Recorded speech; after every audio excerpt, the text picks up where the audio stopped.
सुप्रभात प्रिय बच्चों। पिछले क्लास में शीर्षक विनय के पद को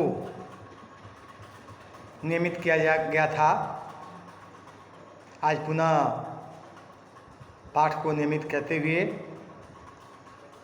पाठगत जो अन्य बात है उसके संदर्भ की चर्चा हम यहाँ करेंगे। पिछले क्लास में हम लोगों ने देखा था कि किस प्रकार से भगवान राम की उदारता, श्रेष्ठता, गंभीरता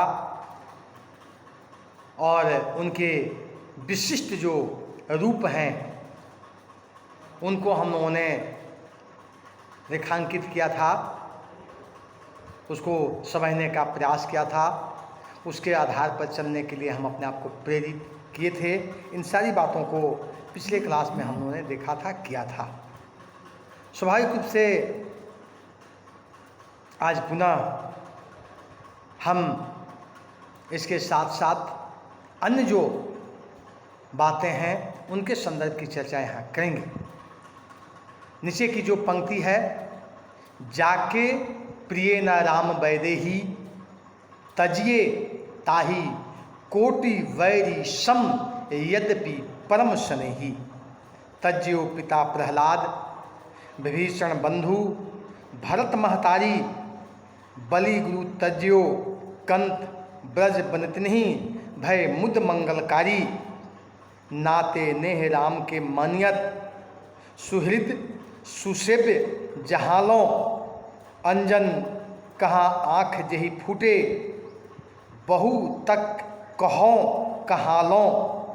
तुलसीदास से सब भांति परमहित पूज्य प्राण ते प्यारो जासो है स्नेह राम पद ए तो मतो हमारो। स्वाभाविक रूप से यहाँ पर भगवान राम के उस रूप की चर्चा की गई है जो वास्तव में भलाई के लिए, करुणा के लिए, दया के लिए जाना जाता है। कवि हमें बताते हैं, जाके प्रिय न राम वैदेही तजिए ताही कोटि वैरी सम यद्यपि परम स्नेही।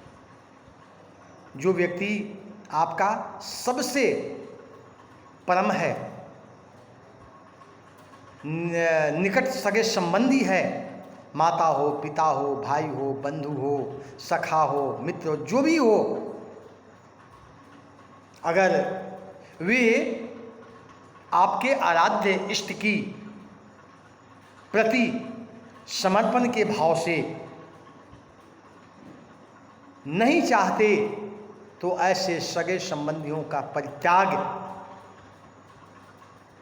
आप उस शत्रु के समान कीजिए जो शत्रु एक दो नहीं करोड़ों की संख्या की भांति हो। कवि हमें बताते हैं यह आत्मिक व्यक्ति, यह पारिवारिक व्यक्ति, यह आपका परिवार का अंग नहीं, यह आपका एक शत्रु के समान है जो अपने आराध्य, अपने भगवान के प्रति यथार्थ भाव से उनकी आराधना नहीं करता। ऐसे व्यक्ति का परित्याग निश्चित रूप से करना चाहिए। आप आदर्श उदाहरण देखिए, कितने सुंदर उदाहरण तुलसीदास ने दिए हैं। क्या कहा, तज्यो पिता प्रहलाद विभीषण बंधु भरत महतारी। इससे स्पष्ट हो जाता है कि वास्तव में जो व्यक्ति राम और सीता के प्रति आराध्य के भावना से, इष्ट के भावना से समर्पण नहीं करते, वह व्यक्ति वास्तव में शत्रु तुल्य ही है। जिस प्रकार से हिरण्यकश्यप एक राक्षस था, वह सिर्फ अपने प्रजा से, अपने परिवार के लोगों से उसकी अपनी पूजा कराना चाहता था। वह स्वयं चाहता था कि मेरी आराधना, मेरी पूजा, मेरी सारी सब कुछ उस आराध्य की भांति हो। लेकिन विष्णु भक्त प्रहलाद ने, जो उनका पुत्र था, मानने से इनकार कर दिया। वे कभी नहीं चाहते कि दैत्य ईश्वर तुल्य हो। पिता होने के पश्चात भी उस पुत्र ने अपने पिता का परित्याग इसलिए किया ताकि वह एक करोड़ों शत्रु के समान था, क्योंकि उसकी भक्ति भावना अपने आराध्य के प्रति समर्पित नहीं थी। स्वाभाविक रूप से हमें इस बात का ध्यान देना चाहिए, संबंध कोई भी हो, लेकिन संबंध के साथ साथ आराध्य के प्रति लोगों का जो संबंध है उसका एक अलग मौलिक मूल्य है, उसका एक अलग रूप स्वरूप है, उससे हम अपने आप को अलग नहीं कर सकते।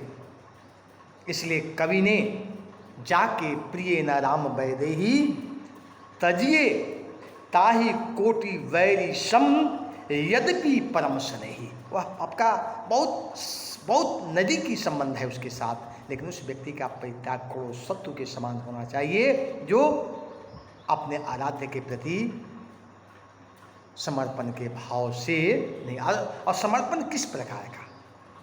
भगवान के प्रति भक्त जो होता है वह उनकी यथार्थ भाव को देख करके उसे भगवान मानता है। भगवान कभी नहीं बोलते कि आओ मेरी भक्ति करो, ऐसा नहीं होता।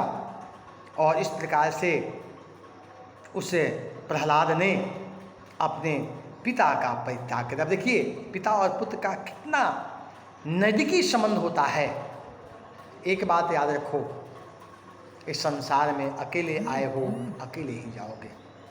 इस संसार में आने के बाद ही माता का, पिता का, भाई का, बंधु का, सखा का, समाज का, परिवार का, देश का संबंध बनता है। इससे पूर्व तो कुछ नहीं होता। और जाते के समय भी सब संबंध का परित्याग करके तुम्हें यूं ही चला जाना पड़ता है। स्वाभाविक है हम अपने सगे संबंधी के सामने अपना सब कुछ करें, क्या वे हमारे साथ जाने के लिए तत्पर हैं, जा सकते हैं? वैसा होता है क्या? प्रकृति का विधान ही ऐसा नहीं है। इसलिए एक बात को हमेशा ध्यान रखिए कि अपने आराध्य के प्रति, अपने इष्ट देव के प्रति, अपने उस संपूर्ण ब्रह्मांड के संचालक के प्रति इस बात का ध्यान रखना चाहिए कि उनकी आराधना में कोई कमी न हो, उनका परित्याग हम न करें, ताकि अंततः उन्हीं के आश्रय में हमें जाना है, उन्हीं के आश्रय में अपने आप को अर्पित और समर्पित करना है। इसलिए प्रहलाद इस बात को जानते थे और अंततः उन्होंने अपने आराध्य को त्याग नहीं किया, लेकिन पुत्र ने पिता का परित्याग कर दिया। यह एक सबसे अनुपम आदर्श उदाहरण है इस आराध्य के सेवा हेतु और अपने पुत्र के जो अपवित्र हैं उनके परित्याग हेतु। इसके बाद विभीषण बंधु, मैंने कल आपको क्लास में बताया था, विभीषण रावण का छोटा भाई है। रावण और विभीषण के बीच में सीता हरण के उपरांत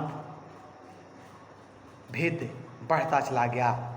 अंत में इस प्रकार के आराध्य के प्रति उसकी जो अंधभक्ति, इस प्रकार की जो उसकी नास्तिकता देखने के पश्चात विभीषण ने अपने सगे भाई का परित्याग कर दिया। सगे भाई का परित्याग कर दिया। आप समझ सकते हैं किस प्रकार का परित्याग, और वो भी लंकापति राजा रावण का परित्याग एक साधारण व्यक्ति के द्वारा किया गया, छोटा भाई के द्वारा किया गया। क्यों? सिर्फ इसलिए कि वह ईश्वर के प्रति नास्तिकता के भाव को रखता था, वह अपने आराध्य के प्रति समर्पण के भाव नहीं रखता था। लेकिन जब इस बात की संपूर्ण जानकारी होने के पश्चात सोचा कि इनके साथ रहने से बेहतर है उस ईश्वर की शरणागति में जाना चाहिए, जहाँ से सब कुछ प्राप्त होता है। स्वाभाविक रूप से अपने इससे भाई का उसने परित्याग कर दिया और अपने आराध्य के चरणों को कह लिया, पकड़ लिया, और जिससे उसका भवसागर पार हो गया। स्वाभाविक है हमें इस बात का ध्यान रखना चाहिए कि हम जो हमारे सगे संबंधी हैं अगर ईश्वर के प्रति नास्तिकता का भाव रखते हैं तो उनका परित्याग शत्रु समझ के अवश्य करना चाहिए। यदि हम ऐसा करते हैं तो यही हमारे लिए सबसे उत्कृष्ट विचार और भाव होगा। अगले दिन अन्य बातों को निमित्त आएगा। धन्यवाद।